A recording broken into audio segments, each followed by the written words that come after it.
ومقالة أنطاليا dalka Turkiga waa magaalo inta badan ay dadku u yimaadaan nasiiyo iyo in lagu dalxiiso waxay ka mid tahay magaalooyinka ugu taariikhda weyn dalweynaha Turkiga gaar ahaan maamuladii islaamka ee dalkan soo maray waa magaalo saaran badda Black Sea loo yaqaano xilli galaba weeyaan jawguna aad u degan yahay inkastoo hirka badda uu aad u xoogan yahay odayaal baa halkan fadhiya Turki ah oo kalluumaysanaya laakiin jilaabta ay isticmaalayaan waa nooc kale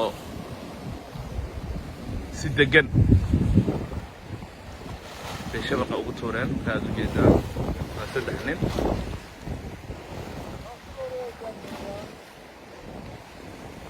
rooti baa lagu xiraa jilaabta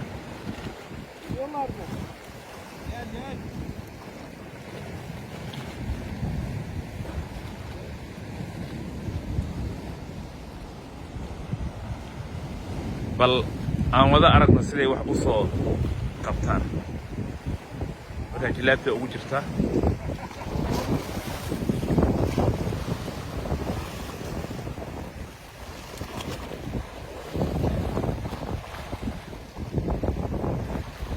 soo qabtaan umaleeya ha waxa u soo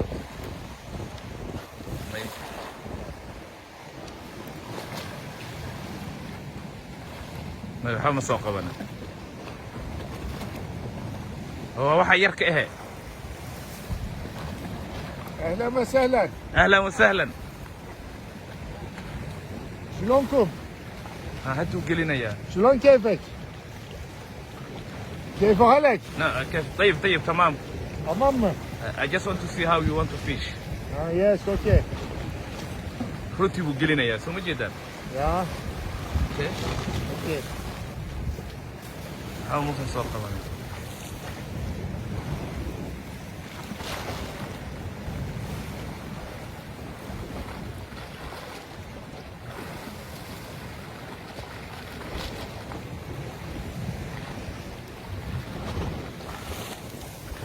Biz ne oldu ayağın battı mı?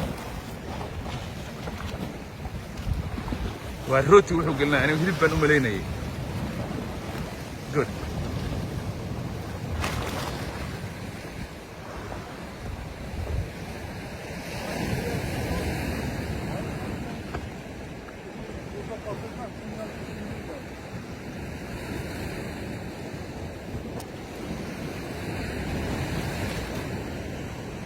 No fish, no. no fish No. kalluun ma lahan buu leeyahay No fish, no. malaha waxaa lagu jiraa umaleeyaa xilliga kalluunka uu yar yahay bal aan aragno waxa odagaas uu la soo baxo mid kalena waa kana agteeda what is this